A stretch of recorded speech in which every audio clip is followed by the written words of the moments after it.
Hello there, welcome to another episode of World of Tanks with Guinea Titan, and in this episode I want to talk a little bit about the VK1602 Leopard Tier 5 German light tank that follows on from the Panzer II Luchs. Now, the Panzer II Luchs has a bit of a reputation, as far as I know, mostly set by the mighty Jingles. Because you have a lot of it's a fun tank actually when it's top tier with the 30mm autocannon. It's not so good with the top gun, which I can't remember what it is. I think it's a 4cm. I think it's a 4cm gun, but it's not very good. It's got poor penetration, and I think poor enough gun handling as well. The aim time and accuracy isn't great on it. So generally, I have used the Panzer II Luchs with the 30mm autocannon, but I don't find it to be actually particularly good tank. It's okay, but it is a bit of a beast when it's top tier. Now I think a lot of the reputation of the fact rests that people have kind of specialised in playing Panzer II Luchses, and they specialised in playing them with pretty skilled crews, and you see the games when the tank is top tier. It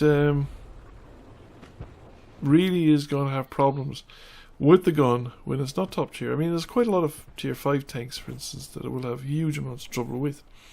And the same is largely true of the Leopard. The Leopard is rather weak in the gun department as well. Now, I think the top gun, it's 30mm, I think, previous gun to this, which is essentially the same as the second package on the Luchs. But the top gun actually is okay. It'll do the job, but it is underpowered against heavily armoured tier 5s and against obviously tier 6s and tier 7s. I really don't know how it performs against tier 7s, because I don't recall trying it. In fact, one of the reasons I actually did some extra videos today, I played a few extra games, about 5 extra games. It said unlock the top package in about 10 games, but that's courtesy of the current operation structure that's going on with the Summer Games campaign for the free tanks. So Summer Games Alpha I finished about a week ago. So all my playing since then have been, basically they've been enabling the grind. But I've been focusing on the Polish and Czech tanks. Whereas this I kind of left to last, so I didn't really have a strong impression of it until these last couple of games. Now I think it's okay. It's actually a fun enough tank, but it again really shines when it's top tier. I think when it's top tier, it's very strong. As you can see, it's not quite top tier here. I think I'm in the middle tier this time. There's tier 6 tanks. There's tier 6 tanks out there. But when it is a top tier tank, it's actually, I think, a very strong tank. And as you can see, I've got a second game where you'll see that to a certain extent. View range wise, I can, when I'm sitting still, see slightly further than my detection range. Just about. Now I should really have left the area completely, because the guy behind me can be seen. And he shouldn't have pushed me out of my cover either, or parked up behind me, because he can be seen. He's a heavy tank, and every time he fires is going to reveal his position, if he doesn't reveal it already. Matilda's actually got a pretty good view range. So the Matilda shooting at him is likely to hit me because I'm in between the two of them. Yeah, I was distracted momentarily there by the presence of the Electo, but I don't have a good shot on the Electo, and I might as well shoot the Matilda. He's near at hand, and he's been distracted by the T-28, and we're going to shoot the Electo on the fly, because if I actually stop to take aim at the Electo, the chances are he'll be dead before I will have found him, reacquired the target, so to speak, in telescope view. And that's it, the enemy team is out of the game. So we got almost 1,000 spotting damage there from just sitting in that bush near the cap circle. Now obviously, that's not a position that would have remained viable if enemy tanks had come into the cap circle.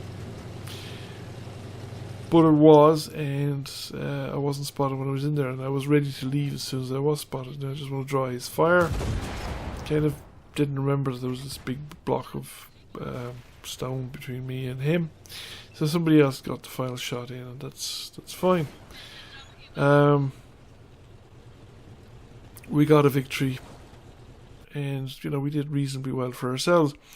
So it's it's reasonable scout tank. Although I think there are better. I think there are better tier 5. I think the Chaffee's probably a better tier 5 scout tank. The AMX ELC is probably better. It's a stealthier tank, and it might have comparable or even better view range. And I would suspect that it's probably stealthier as well. Even tier 5 tank destroyers like the T-67 and them are probably stealthier than this thing. Now we're here on Prokhorovka, we're top tier, and this is a very good map for scouting tanks. So I think we should do reasonably well. Now, as it turns out, since we're top tier, I actually I don't really do the scouting thing properly. I fire my gun quite a bit because I shouldn't really, if I wanted to be the perfect scout, because I go into a very aggressive position up here at whatever it is, D1, which is an excellent scouting location. If you have a fast light tank, you don't want to be trying it in slow tanks because it just takes you too long to get there, and you'll be spotted getting into position. But if you have a fast light tank, you can get in here early, and if you get in undetected, it is a very, very strong scouting position, and you won't be spotted as long as you don't fire your gun. Now I'm going to turn down the slope. My preferred getaway route from this position, if you're spotted, is go down the slope, because down the slope takes you into the low ground. You do not you're in the low ground. You have then obstructed the line of fire from most of the map to you, so it's only people to the south, and a lot of the cases they won't be able to fire through the buildings. Well, they can fire through the buildings, but they won't have a clean line of sight to you. And then when you lose the spot, you can come back up again. Now, I lost that spot pretty quick, so I think I was spotted by the T-29. And nobody fired at me from below, from south of me as well. And there's not actually a lot of enemy tanks in the field, surprisingly enough, given that there's a ton of light tanks in the game. And quite frequently, that whole centre ridge line at this tier can be like kind of a race, a rally event or something. Now I fired again there. I was firing at the KV-1 and unspotted, and I continued to be unspotted until the T-29 popped up and had a line of sight to my position. And this tells me something, and what it tells me is there's nobody to the south of me. There's nobody down the one line south of my position, because A, I wasn't spotted when I fired at the KV-1, and they would have spotted me, and B, if they'd fired, they'd probably been spotted by the Luchs that's here in front of me. So I'm not actually going to stay in that position. There's nothing further to be gained by actually staying up there, because there's nothing to spot. There's that T-29, and there is the KV-1 in the centre of the field, and a light tank that's supporting the Panzer 38.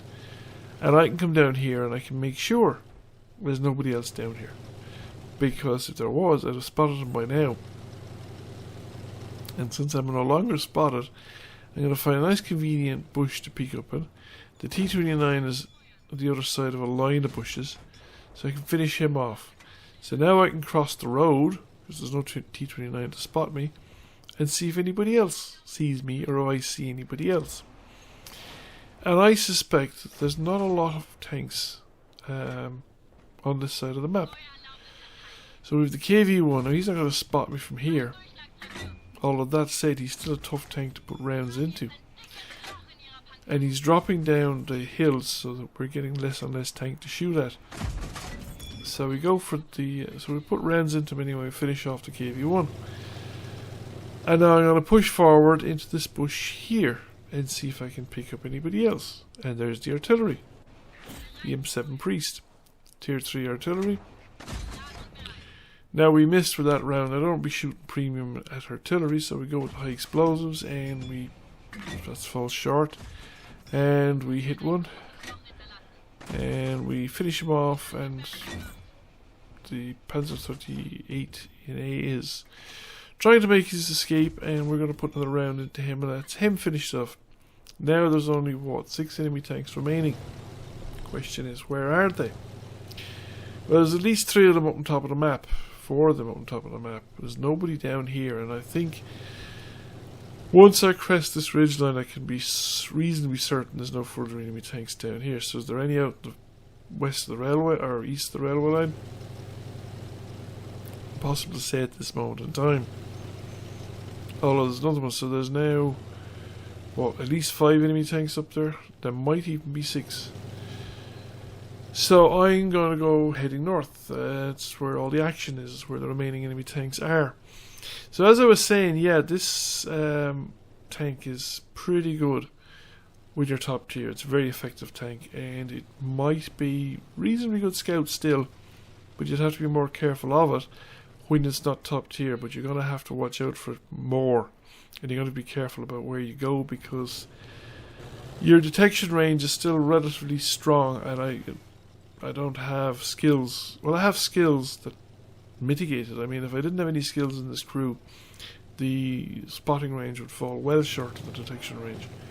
But as it stands, I do have recon, brothers in arms, 6th sense, repair, and I'm training up situational awareness,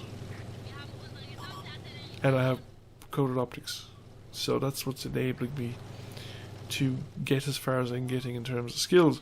It also does not have much in the line of gun depression, as you can see there. I can't bring the gun down to bear on these tanks. Now the M3 medium is actually one of the big problems here, because he's up high enough that he's providing excellent overwatch for the others, and I can't bring the gun to bear without actually exposing him over the top. So the VK301H is coming for me.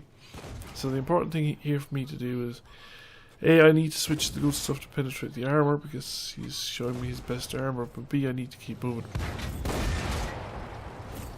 I need to make it as difficult for him to aim as possible, and if I'm putting rounds in and he's not putting rounds in, there's a chance that he's going to become more and more frustrated, and his shooting's actually going to get worse. I can just about beat his turret vision. And there, he didn't do a whole lot of damage to me. So now I have that tank taken out. Don't have a lot to shoot on the Panzer, whatever it is, 2J, the M2 medium. So I reckon if I can get rid of the M2 medium, I'm in a pretty strong position. So he stood still, and we just put the round into him from a distance, and that just leaves me with the Panzer 2J. And here the problem is, again, the whole hold down, and we're close enough to be aware of each other, so that any move I make, he's going to be able to see it in advance. And my ally tanks are not putting him into a position where they're forcing his hand, so he can afford to sit there to a certain extent and trade with me, rather than having to back down because he was receiving supporting fire from my allies further back. Once he came over the top, he was doomed, and that was me in 7 kills. So we got 22 damaging ribbons, 21 spotting ribbons, 7 kills, but our actual damage delivered was far higher than the damage we got from assistance. We got 526 assisted damage. We did 1461 damage. Our own, we got a high caliber ace tanker and a top gun. Didn't get Devastator, and that's because I think a lot of the tanks we killed are tier 3 tanks, and I think there's a minimum, possibly a minimum of tier 5 to qualify for the higher tier medals. So the Radley Walters, Pools medals and those things require that you actually kill higher tier tanks, tier 5 or higher, I think, I'm not sure. Overall, very effective tank in your top tier. Probably have to be a lot more careful with it though when you're not top tier. Anyway, I hope you enjoyed the video, and if you liked it, please give it a share. Feel free to comment. If you have not already done so, please subscribe to the channel. I will catch you all again soon. Bye for now.